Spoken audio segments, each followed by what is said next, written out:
సంబంధానికి మధ్య అర్థం ఏడిచినట్టు ఉంది, కంపు కొడుతూ ఉంది, కంపు కొడుతూ ఉంది అని చెప్పాడు. అక్కడ బ్రష్ చేసుకోండి ఓ మాట అన్నాడు.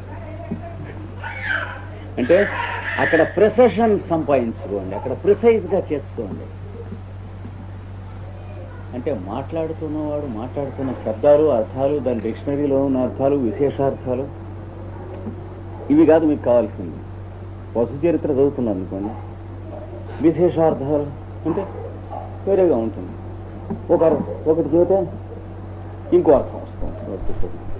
చిగురుంగైదు జోదు అంటే చిగురుటాకుని ఖైదువుగా ఆయుధంగా పుచ్చుకున్నటువంటి యోధుడు, అబా మన్మథుడు. ఇట్లా కావ్యం అయితే ఒక అర్థం. అదే కోర్టు దస్తావేజ్ అయితే హియర్ ది ప్లాంటిఫ్ అంటాడు. ఏం తెలుస్తుంది నాకు ప్లాంటిఫ్ అంటే? వాడు అర్థం వేరు, వీడి అర్థం వేరు. ఊల్ అంటే ఉన్ని, గొర్రెబొచ్చు, ఫిలాసఫర్స్ ఊల్ ఏమండి. అలాగే కాటన్ అంటే పత్తి, గన్ కాటన్ కెమిస్ట్రీ ల్యాబొరేటరీకి పోతే కానీ తెలియదు. ఇంతేనా? దాని అర్థం వేరు, దీని అర్థం. స్టాండ్ అంటే నుంచోండి, అండర్స్టాండ్ కింద నుంచోమని. నీ ఉత్పత్తి అర్థాలు ఏమైనా ఏడిచినట్లులా. విత్ స్టాండ్ అంటే నీతో నువ్వు నుంచోనే. నాట్ విత్ స్టాండింగ్ అంటే ఇవేవి అర్థం కాదు, ఇంకో మూడో అర్థం వచ్చింది. పోయిందా లేదా? అందుకని ఇవన్నీ కూడా మన గుడ్డిమాలోకంలో ఉన్నటువంటి అర్థాలు. ప్రతి భాషకి ఆ భాష మాట్లాడు వాడికి ఉన్నటువంటి సంబంధములు ఇంతేను సుమా. అందుకని ఏమన్నాడు? సంకరహ. సంకరహ అంటే పొల్యూటెడ్, కన్ఫ్యూజ్డ్. ఏమిటి పొల్యూట్ చేశారు? ఇతరేతరాధ్యాస. శబ్దార్థములకు మధ్య ఉన్నటువంటి సంబంధం ఉందే, ఒకదాంతో ఒకటి ముడి పెట్టుకుంటాం, మీరు అలా పెట్టుకున్నారు. గడియారం పెట్టెలో పెట్టి పార్సిల్ చేసి దాని మీద మేకులు కొట్టే బదులు గడియారం పెట్టెలో పెట్టి గడియారం మీద మేకులు కొట్టుకుంటున్నారు. అలా ఉన్నాయి మీరు పదాలను అర్థాలు వాడుకుంటాం అన్నాడు. చూస్తూ గడియారం మీద మేకు, అమ్మ గడియారం మీద కాదండో, గడియారం అందులో పెట్టి పైన కొట్టాలి అన్నట్టు ఇలా ఉంటుంది అన్నాడు. శబ్దానికి అర్థానికి మనం చెప్పుకునేటువంటి అర్థాలు. ఇతరేతర అధ్యాసాత్. ఒకదానితో ఒకటి. అధ్యాస అంటే ఏంటి? అతికించుట, నిలబెట్టుట, పేర్చుట. శబ్దం మీద అర్థం పేర్చడం, అర్థం మీద శబ్దం పేర్చడం. ఇవి ప్రతి భాషలోనూ మాట్లాడేటువంటి వాళ్ళు ఏడిసినట్టు పేర్చుకుంటారు. కాస్త మార్చుకోండి. ఎందుకని? శబ్దార్థముల యొక్క ప్రత్యయం అంటే పరస్పరత్వం అనేటువంటిది ఒకటి తెలుసుకోండి. ఆ సంకర, ఆ సంకరం ఉన్నది. తత్ ప్రవిభాగ సంయమ. తత్ అంటే అది, అంటే దానిని అని అర్థం. ఇక్కడ దానిని ప్రవిభాగము అంటే చక్కగా విభజించుకొనుట. బల్లతీది బల్ల ఏమంటారు? ఎవడరా తన్నేవాడు లేక మళ్ళీ వినకూడదు. అందుకనే వేదానికి అర్థం చెబుతూ మ్యాక్సిమలరు ఫైలాలజీ ఫోనెటిక్స్ అని వాగాడు. బిలావెట్స్కి నోర్ముయ్ అన్నది సీక్రెట్ డాక్టర్లో. ఓ పుస్తకానికి అందులో ఉన్న అర్థం చెప్పడానికి ఫోనెటిక్స్ ఫైలాలజీ ఏమిటి వ్యధవేషాలు ఏకంది. ఓపెన్గా సీక్రెట్ డాక్టర్లో చూడండి. Grimm's law is no philosophy. The old scholar has the corpses of his own linguistic monuments in his own brain to work out and superimpose upon the Vedic texts. And అంటే తాజ్మహల్ లాగా గోరీలు కట్టుకున్నటువంటి పాండిత్యపు శబ్దార్థములు బుర్రలో పెట్టుకుని అది వేద మంత్రాల మీద వేసి రుద్దుతున్నాడు పిచ్చిముండా కొడుకు అంది. ఏది మ్యాక్సిమల్ సీక్రెట్ డాక్టర్ తట్టుకోలేకపోయినాడు. ఎందుకంటే కిరీటం లేని చక్రవర్తుల రోజుల్లో ఇంగ్లీష్ వాళ్ళు అంటే, అందులో మ్యాక్సిమలర్ అంటే ప్రపంచంలో మన భారతీయులు అందరికంటే కుక్క వెధవలైన మోక్షమూల అని వాడి పేరు ఇచ్చేసారు.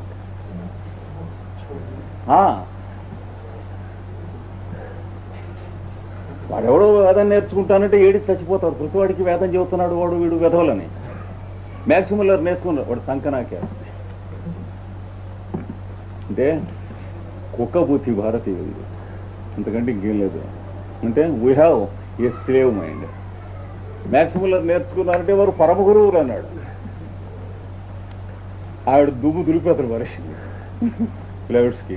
అదే భారతీయుడు అయితే నపుంసకుడుగా ఊరుకునేవాడు, దురిపేవాడు. అట్లాగే ఊరుకుని నిజమే అనుకుని సత్యం అనుకుని చదువుకునేవాడు. సీక్రెట్ డాక్టర్ని తీసి చదవండి, మ్యాక్స్ ముల్లర్ యొక్క బతుకు బండారం అంతా ఎంత బయటపడుతుందో. ఎన్ని ద్రోహాలు చేశాడు వీడు అని రాసింది. అంటే భారతదేశంలో క్రైస్తవ మతం ప్రచారం చేస్తూ ఉన్న రోజుల్లో మళ్ళీ భారతీయులు వేదాన్ని గురించి నోరెత్తకుండా ఉండడానికి ఇచ్చిన దొంగ వేషాలు ఇక్కడ చూడండి అని చాలా చూపించింది. కోపడి లాభం లేదు, ఉన్నవి సత్యాలు. కాకపోతే ఆ పుస్తకాలు మనం చదువుకోం కనుక అదృష్టం. సీక్రెట్ డాక్టర్ అవన్నీ ఇతరేతరాధ్యాస సంకర తత్ ప్రవిభాగ సంయమాత్, వాట్లని విభజించుకొని చక్కగా. ఇది మనం వెధవర్ధాలు చెప్పుకుంటున్నాం, ఏడిచినట్టు చెప్పుకుంటున్నాం. కుక్క అనేదానికి ఆ జంతువుకి ఆ మాటకి సంబంధం ఏంటంటే ఏమీ లేదు, ఊరికే అలవాటు చొప్పున పెట్టుకున్నాం అని గుర్తుంచుకోండి అన్నారు ప్రతిపాటు మాటకి. అలాగే పిల్లి, అది పిల్లుతుంది కనుక పిల్లే, ఏమీ సంబంధం లేదు. ఎవడో మొట్టమొదటి మీద పిల్లి అన్నాడు, తర్వాత వాడికి రెండో వాడు అన్నాడు, మూడో వాడు అన్నాడు, మనం అంటున్నాం. అంతకు తప్ప ఏమీ సంబంధం లేదని గుర్తుంచుకోండి శబ్దాలకి అర్థాలకి. ఏమండి అప్పుడు ఏమవుతాయి? ముందు శబ్దాలకి అర్థాలకి మధ్య పట్టినటువంటి పాచిని దుర్వాసన కూడా మొట్టమొదట బ్రష్ పెట్టి ఒక్క మాట వీకో వజ్రదంతి చూపిస్తాడు, వాడు అలా కొట్టేస్తుంది.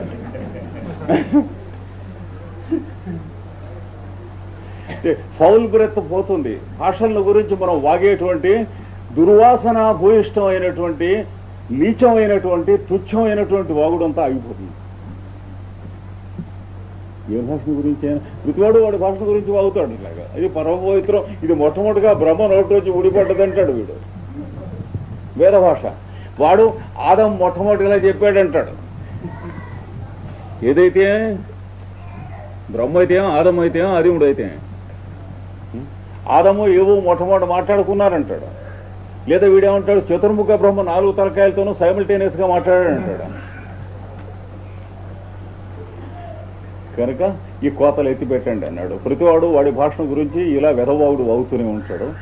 ఎందుకంటే మతం మొదలైనటువంటి మతాలు వాడికి ఉంటాయి కనుక వాడి సంప్రదాయాన్ని గురించి వాడు ఏడుస్తూ వాడి కంపులు వాడికి ఉంటాయి కనుక యోగాభ్యాసానికి రాదలుచుకున్న వాళ్ళు ఆ వదిలిపెట్టి ద్వారం దాటి లోపలికి కస్టమ్స్ గేటు ఉన్నది, గుడ్డలు అక్కడ మార్చుకుని రండి, ఇక్కడ వేరే గుడ్డలు ఇస్తారు, వేధవేషాలు లేకుండా. ఆ గుడ్డలు కట్టుకుని లోపలికి రావటానికి వీలు లేదు, మీకు కంపు కొట్టేవి. అక్కడ స్నానం చేసుకోండి, డిటర్జెంట్ ఉంది, ఒళ్ళు రుద్దుకోండి. మృతికే హనమే పాపం. మనిషిగా రండి కానీ ఇంగ్లీష్ వాడు గాను, సంస్కృతం వాడు గాను, తెలుగు వాడు గాను, క్రైస్తవుడు గాను, మహమ్మదీయుడు గాను, హిందువుడు గాను ఇట్లా వెధవేషాలు ఇస్తూ రాకండి అన్నాడు. గేటు దాటేటప్పుడు వచ్చేటప్పటికి భాషకి మీకు ఉన్న సంబంధం ఊరికే సదుపాయం కోసం పెట్టుకుంది, అంతకంటే సత్యం లేదు. అబద్ధం అబద్ధం అని చెప్పి తెలుసుకోండి, అంతవరకే ఉంటుంది. ఉండి తర్వాత ఏమొస్తుందో తెలిసిన నెక్స్ట్ అసలైనటువంటి సంబంధం వస్తుంది. మీకు మాట్లాడుతున్నవాడు, మాట్లాడబడుతున్నటువంటి శబ్దము, మాట్లాడుట అనేటువంటి ప్రక్రియ, అవి 3 మిగులుతాయి.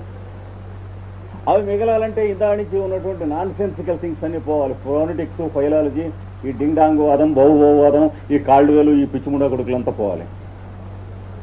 ఏమండి మ్యాక్స్ మిల్లరు వీళ్ళంతా వెళ్ళిపోవాలి. వాళ్ళంతా పరీక్ష పేస్ అవడానికి పనికొస్తారు కానీ తెలుగుమే తర్వాత అక్కచెమ్మలలో ఉద్యోగాల కోసం తిరగటానికి మనకి అక్కడికి వచ్చేవాళ్ళు కారు వాళ్ళు. అందుకని ఇది మనకు అందాలంటే ఆ పైన ఉన్నటువంటి ఆ కంపు కొట్టేటువంటిదంతా పోవాలి, సంకరం పోవాలని వేశాడు. సంకరం అనే మాటకి చెడ్డర్థం ఏం లేదు, ఒకదానికోటి కన్ఫ్యూజ్ చేసుకుంటాం అని అర్థం. అంతే, అంటే పొల్యూట్ చేసుకుంటున్నారు. అది పోతే ప్రవిభాగం జరిగితే అప్పుడు సంయమం దీని మీద అప్లై చేస్తావు. నువ్వు తెలియకుండా ఏమవుతుంది? ఎవరన్నా మాట్లాడుతుంటే ఏం చేస్తావు? ఆ మాట్లాడుతున్న శబ్దానికి అర్థానికి ఆ మనిషికి ఉన్న సంబంధం ఎత్తేసి పోతుంది కదా. ఇంకేం మిగులుతుంది? మాట్లాడుతున్న మనిషి, మాట్లాడటం, మాట్లాడబడుతున్నటువంటి శబ్దం, కంఠధ్వని, మూడే మిగులుతాయి. ఈ మూడింటి యందు సంయమం అనేది నువ్వు అప్లై చేస్తావు. అప్లై చేస్తే ఏం జరుగుతుందో తెలుసునా? సర్వభూత ఋత జ్ఞానం. అది నీ తెలుగు వచ్చిన వాడే అక్కర్లేదు, అవతల అరవం వచ్చిన వాడే అక్కర్లేదు, ఇంగ్లీష్ వచ్చిన వాడే అక్కర్లేదు, నీకు ఒక అక్షరం తెలియకుండా ఉన్నటువంటి భాష వచ్చిన వాడే అక్కర్లేదు. ఎవడేది మాట్లాడుతున్నా వాడికి ఆకలేస్తుందో, దప్పిక ఉందో ఏదో నువ్వు చెప్పగలుగుతావు ఆ గొంతు వింటే అన్నాడు. గొంతు వింటే చెప్పగలగటం ఉండవు, భాష వింటే చెప్పగలగటం కాదు ఇది. ఇంచేత వాడికి గొంతుకి ఉన్నటువంటి వైటల్ రిలేషన్షిప్ నీకు అర్థమవుతుంది. Before that you have to remove all the non sensical scientific trash. అది పోవాలి. చూసారా? బాగా జాగ్రత్తగా గమనించుకోవాలి. ఇది ఎవడు చెప్పగలిగింది కాదు, చెప్పింది కాదు. దాదాపు ఇంకొక 4-5 శతాబ్దుల వరకు యూనివర్సిటీసు ఈ కోర్సెస్ పెట్టగలగటం కానీ, అందులో ఉన్న ప్రొఫెసర్స్ వీటి గురించి మాట్లాడగలగటం కానీ కావాల్సినటువంటి ఎవల్యూషను, స్టేచరు ప్రపంచానికి రాలేదు. 4-5 శతాబ్దులు పడుతుంది. చాలా బ్యాక్వర్డ్గా ఉన్నాయి యూనివర్సిటీస్ను, ప్రొఫెసర్స్ను. వీటిని గురించి తెలుసుకోవాలి జాగ్రత్తగా. వేటికి సంబంధం అండి వచ్చేది? పోయేది తెలుసుకున్నాం. వచ్చేది వేటికి సంబంధం? మాట్లాడుతున్నవాడును, మాట్లాడటం అనేటువంటి వాడు చేస్తున్న పనిని, వాడి కంఠంలోంచి వస్తున్న ధ్వనిని, మూడే మిగులుతాయి. ఈ టీకా తాత్పర్యాల అర్థాలు మొదలైనటువంటివి అప్రధానం అవుతాయి. మీరు వెనకండా చెవులలో పత్తి పెట్టుకోరు, వేళ్ళు పెట్టుకోరు. కానీ మీరు ఏం వింటారు? వాడు మాట్లాడేటువంటి మాటల అర్థాలు వినే బదులు వాడిని వినటం అలవాటు చేసుకుంటారు.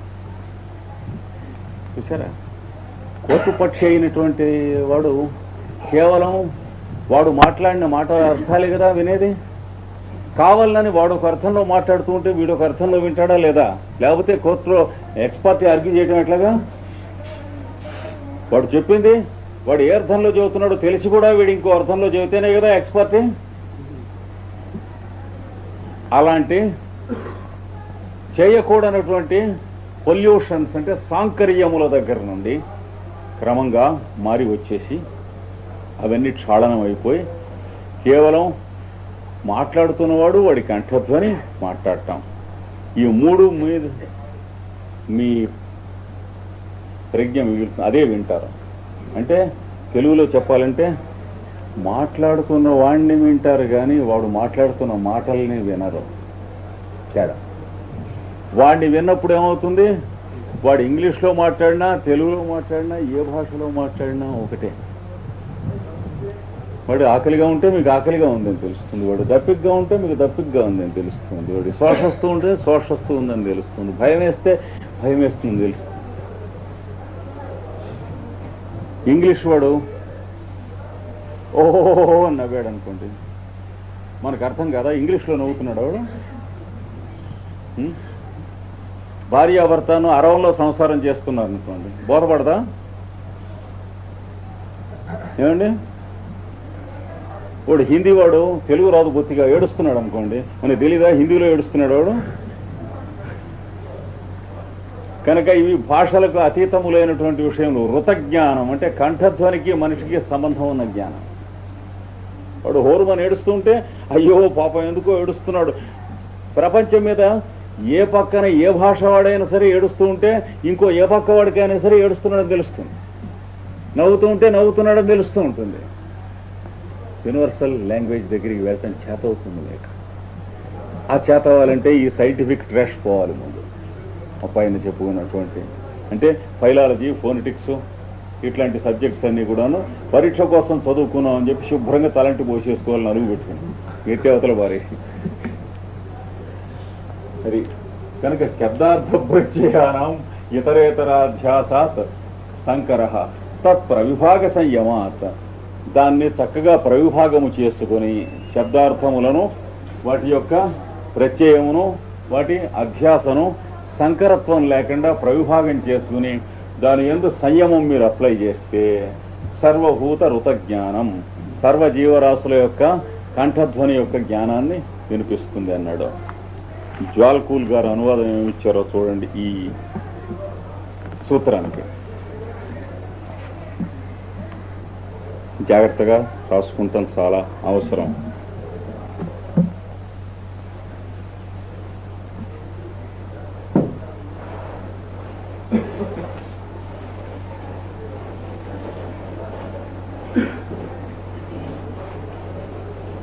ఇలాంటి చోట జ్వాలాకూలుడు ఇచ్చింది కాక ఇంగ్లీష్లో ట్రాన్స్లేషన్స్ ఇంకెవరిది పరమ ప్రమాణం ఉండదు. ఆయన అంగీకరించినటువంటి వివేకానంద ఒకటిది పరమ ప్రమాణం. ఇక్కడ చూడండి, ఈయన ఇచ్చింది ది సౌండ్ అంటే or word that which it denotes, అంటే ఏ పదార్థము ఏ శబ్దమును తెలియజేస్తుందో, డినోట్స్ ది ఆబ్జెక్ట్ బ్రాకెట్లో, అంటే ఏ శబ్దము ఏ పదార్థాన్ని తెలియజేస్తుందో, ఏ పదార్థం ఏ శబ్దాన్ని తెలియజేస్తుందో మన భాషలో అది object. And the embodied embodied spiritual essence,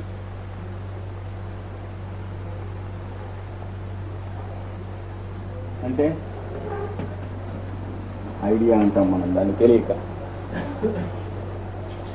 అంటే ఆ శబ్దం మీరు ఉచ్చరిస్తున్నప్పుడు మీ మనసులో ఏముందో అది చూసారా, శబ్దము దానికి మీరు వాడే అర్థము, అర్థము మీరు దానికి ఉపయోగించే శబ్దమును, అది మీరు ఉచ్చరిస్తున్నప్పుడు మీ మనసులో ఉన్నటువంటి సంకల్పం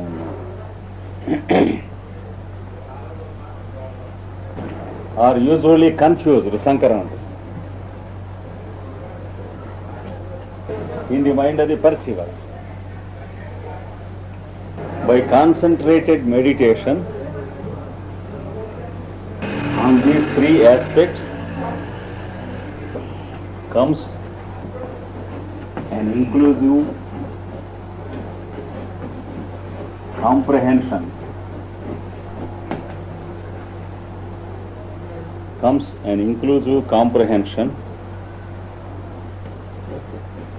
of the sound uttered by all forms of life.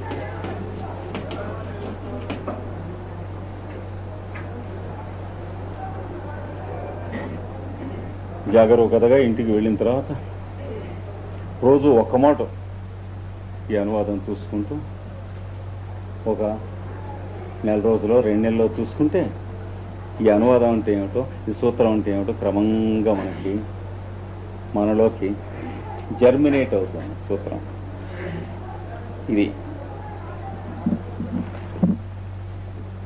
ఇది జ్వాలాకూలుడు ఈ సూత్రాన్ని గురించి ఇచ్చినటువంటి.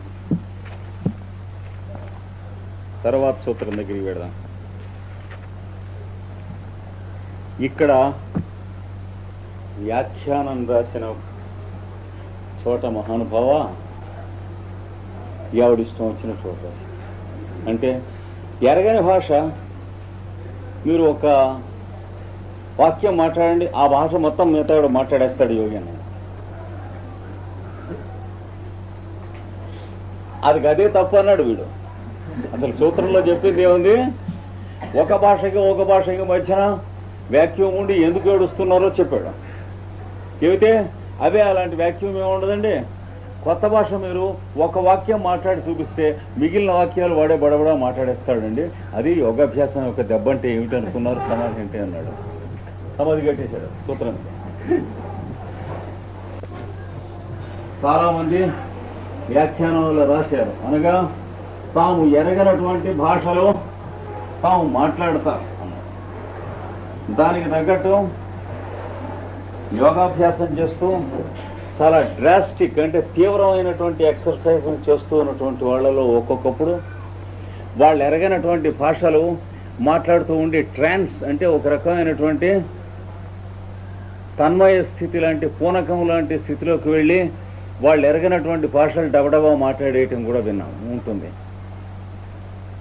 ఇంగ్లీష్ ఒక అక్షరం రాదండి వాడికి, కానీ టకటకటక చాలా వండర్ఫుల్ స్టైల్లో ఇంగ్లీష్ మాట్లాడేస్తుంది. ఆ కాసేపును ఒళ్ళు తెలియకుండా పడిపోయి ఉంటుంది. మళ్ళీ తెలివి వచ్చాక ఒక అక్షరం రాదు ఆవిడికి. ఎప్పటి నుంచి ప్రారంభం చేసిందండి అంటే ఈవిడే ప్రాణాయామం మొదలైనటువంటి యోగాభ్యాసాలు యమనియమాలు అంటే అన్నం తింటం మానేసేసింది. మంచినీళ్ళు తాగుతూ ఉంది, కాస్త అలా కింద పడుకుంటూ ఉంది. ఇలాంటివన్నీ పైత్యం గింగురెత్తుకుపోయినాయి. భోజనం గీజనం మానేశారు కదా. భగవద్గీతలో మానేయమన్నాడా? పతంజలి మానేయమన్నాడా? యుక్తాహార విహారస్య యుక్త చేష్టస్య కర్మసు. నాయనా ఎంత తినాలో అంత తిను. ఎక్కువ తిన వాడికి యోగాభ్యాసం లేదు, తక్కువ తిన్నవాడికి యోగాభ్యాసం లేదన్నాడు. నచాతి స్వప్నశీలస్య, ఎక్కువ నిద్రపోయేవాడికి నిద్రపోకుండా చెట్ల పేకాడుకునేవాడికి యోగాభ్యాసం అండి మొహం అన్నాడు. అంటే మోడరేషన్ నీకు చేతనైన తర్వాత నీకు యోగాభ్యాసం వస్తుంది కానీ లేకపోతే రాదు, క్లియర్గా చెప్పాడు. అలాంటి దాంట్లో ఇక్కడ ఈ సాధన చేసేటప్పుడు ఏమీ తినకుండా ఉపవాసాలు చేస్తూ కాసిన పాలు తాగి లేకపోతే కాసిన మంచినీళ్ళు తాగి ఒక వారం రోజులుండి అలాగా ప్రాణాయామం చేసి అలాగా యమనియమాదులు స్థండిల శయనం మొదలైనటువంటివన్నీ చేసి ఇంట్లో చాకిరీ గికిరి మొదలైనవన్నీ అందరికీ చేస్తూ మళ్ళీ అంటే అవన్నీ మళ్ళీ మానకూడదని ఒక ఉద్దేశం. దీంతో ఏమవుతుంది? నాదాలు వినిపిస్తాయి. ఆహారం అది లేదుగా, చెవులు గింగురెక్కితే అది ఓంకారం వినిపిస్తుందని అనుకున్నా. ఇంకొన్నాళ్ళు అయ్యేటప్పటికి ఏమవుతుంది? ఇలాగా టకటక ఇంగ్లీష్లో మాట్లాడేసేస్తుంది. పడిపోయింది ముందు ఇట్లా మొహం తిరిగి పడిపోయి ఇంగ్లీష్లో మాట్లాడేసింది. 5 నిమిషాలు మళ్ళీ లేచింది. ఇంకా ఇంగ్లీష్లో లేదు. ఏమైంది? యోగాభ్యాసం అంటే మహిమలు వచ్చినాయి, తెలియని భాషలు మాట్లాడుతుంది ఏమిడని అర్థం.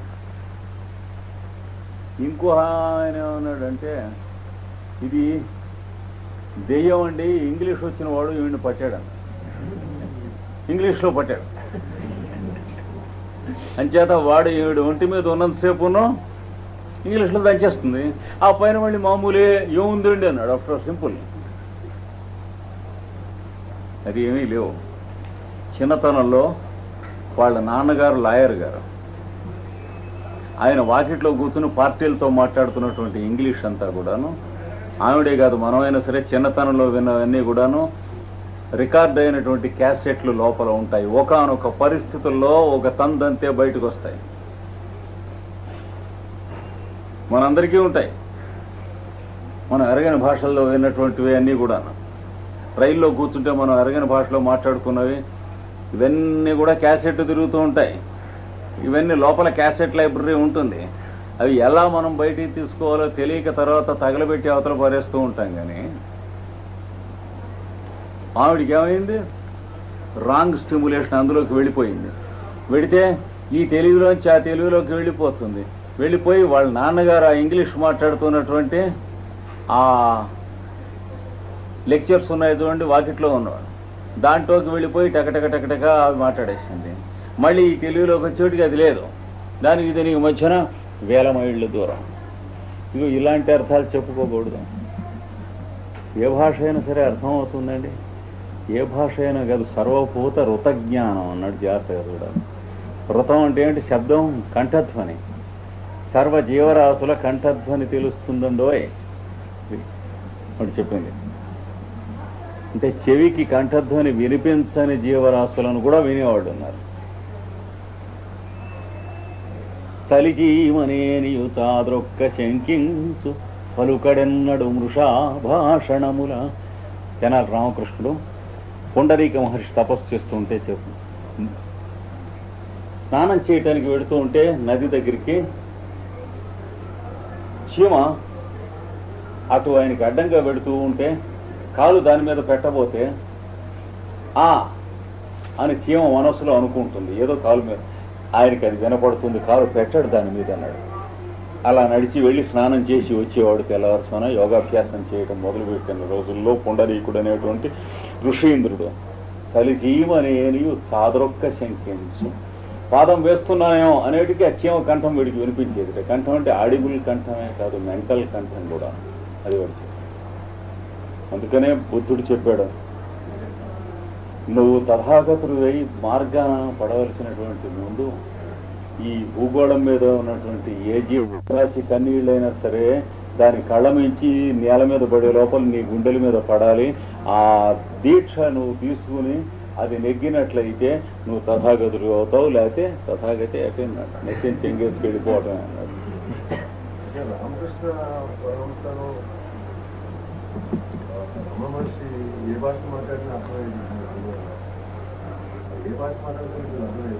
భాష కాదు అది, అవతల మనిషిని వింటారు, అది చెబుతూ ఉంది. అంతేగాని భాష వింటే అర్థం అవటం క్వశ్చన్ కాదు అది. అది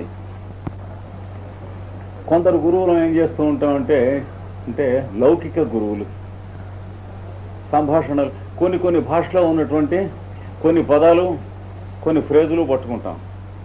అప్పుడప్పుడు వింటూ ఉంటాం కదా, వాడు ఎవడో ఆ భాషలో మాట్లాడుతూ ఉంటే మనం కూడా ఒకటో రెండో సెంటెన్స్ దొల్లేస్తూ ఉంటే అమ్మ గురువు గారు వాడి భాష మాట్లాడేసారు.